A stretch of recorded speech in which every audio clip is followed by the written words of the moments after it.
5000 साल पुरानी आयुर्वेदिक बुक्स आपके बढ़े हुए गदूद यानी एनलार्ज प्रोस्टेट को नेचुरली सपोर्ट कर सकती हैं। जी हाँ, आयुर्वेदिक टेक्स्ट में ऐसे हर्ब्स मेंशन्ड हैं जो आपके यूरिनरी वेलनेस और प्रोस्टेट वेलनेस को नेचुरली सपोर्ट करते हैं। इनमें से कुछ हर्ब्स यूरिनरी फ्लो को इम्प्रूव करती हैं, कुछ इन्फ्लेमेशन पे काम करती हैं और कुछ उसकी बढ़ी हुई सूजन को कम करती हैं। और इंटरेस्टिंग बात ये है कि मॉडर्न रिसर्च भी इन हर्ब्स के बेनिफिट्स को स्टडी करने लगी है। तो आज की वीडियो में मैं आपको 4 ऐसी हर्ब्स के बारे में बताऊंगी जो आपके BPH यानी एनलार्ज प्रोस्टेट से और यूरिनरी इशू से जुड़े प्रॉब्लम को सपोर्ट करने में हेल्प करती हैं। तो पहली हर्ब है वरुणा छाल।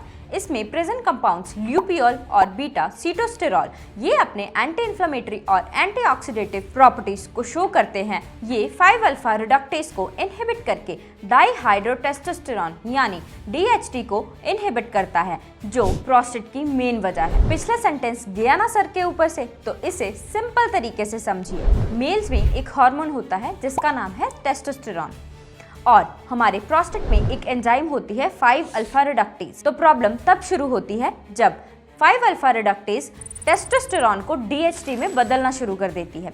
DHT क्या करता है, हमारे प्रोस्टेट को ग्रोथ का सिग्नल देता है, जिसकी वजह से हमारी जो यूरिन वाली पाइप होती है यानी यूरेथ्रा रहता है, उस पे प्रेशर आना शुरू हो जाता है, जिसकी वजह से पेशेंट को रुक रुक के यूरिन आता है, ब्लैडर अच्छे से एम्प्टी नहीं हो पाता है, पेशाब करते वक्त जलन होती है और रात को बार बार यूरिन आता है। तो वरुणा छाल यहीं पे सपोर्ट करता है। इसके जो कंपाउंड्स होते हैं वे एंजाइम को इनहिबिट करते हैं, जिससे कि टेस्टोस्टेरॉन DHT में नहीं बदल पाता, मतलब कि रूट कॉज को काम करने में सपोर्ट करता है। दूसरी हर्ब है हरिद्रा यानी कि हल्दी। इसमें प्रेजेंट कंपाउंड करक्यूमिन वो क्या करता है, हमारी बॉडी में TNF अल्फा इंड्यूस्ड एक्टिवेशन को इनहिबिट करता है। जब बॉडी के किसी पार्ट में इरिटेशन होती है, स्वेलिंग होती है या फिर इन्फ्लेमेशन होती है, तो हमारी बॉडी तुरंत रिपेयर मोड में चली जाती है।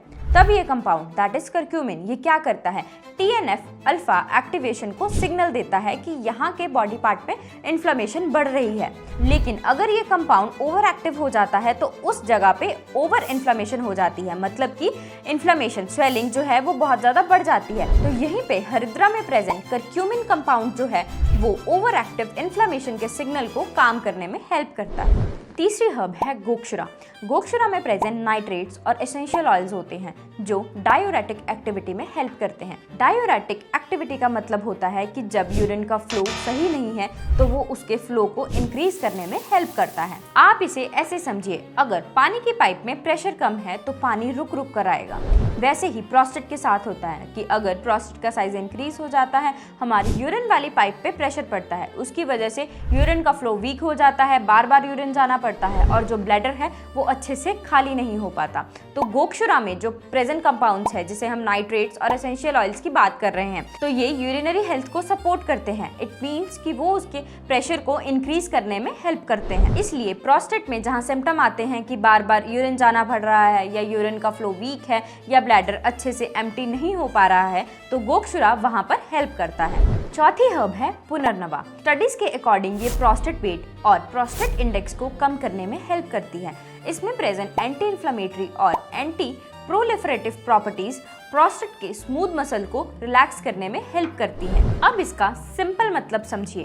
प्रोस्टेट 2 एरियाज में काम करता है। Number 1 is anti inflammatory property.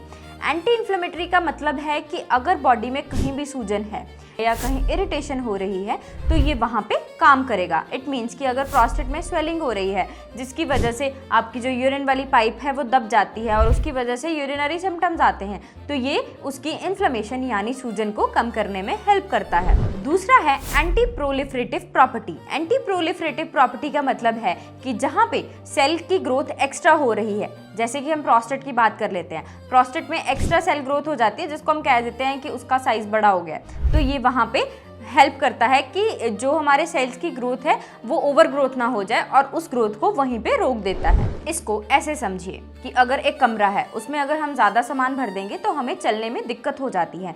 वैसे ही प्रोस्टेट के साथ है कि अगर प्रोस्टेट का साइज जो है वो बढ़ना शुरू हो जाता है, उसमें एक्स्ट्रा सेल ग्रोथ होना शुरू हो जाती है, तो उसकी वजह से जो हमारी यूरिन वाली पाइप होती है, यूरेथ्रा रहता है, उस पर प्रेशर आ जाता है, जिसकी वजह से हमें यूरिनरी सिम्टम्स फेस करने पड़ते हैं। सिंपल वर्ड्स में पुनर्नवा प्रोस्टेट एरिया की स्वेलिंग, एक्स्ट्रा सेलुलर ग्रोथ और प्रेशर को मैनेज करने में हेल्प करता है। अब आपने क्या करना है, इन चारों हर्ब्स को लेना है, हर एक हर्ब का आधा चम्मच लेना है और उसको 200 ml पानी में बॉईल करना है। जब तक वो 1/4 नहीं रह जाएगा तब तक उसको बॉईल करना है। उसके बाद उसको थोड़ा ठंडा करके सिप सिप करके पी लेना है। इसको आपने लगातार 4 से 6 हफ्ते के लिए करना है। पर याद रहे, ये मेडिसिन की रिप्लेसमेंट नहीं है। ये काढ़ा सिर्फ आपको नेचुरली सपोर्ट करेगा। जो आपको यूरिनरी सिम्टम्स आ रहे हैं उनमें रिलीफ देगा। और अगर सिम्टम ज़्यादा हैं, पेन है, वीक यूरिन फ्लो है, पेशाब बहुत ज़्यादा रुक रुक के आता है, ब्लैडर एम्प्टी नहीं हो रहा है, तो इस काढ़े पर डिपेंड ना रहें, डॉक्टर से कंसल्ट ज़रूर करें। अगर आपको भी ऐसे ही सिम्टम्स आ रहे हैं तो इस वीडियो को सेव करें और घर में अपने मेल मेंबर्स के साथ ज़रूर शेयर करें।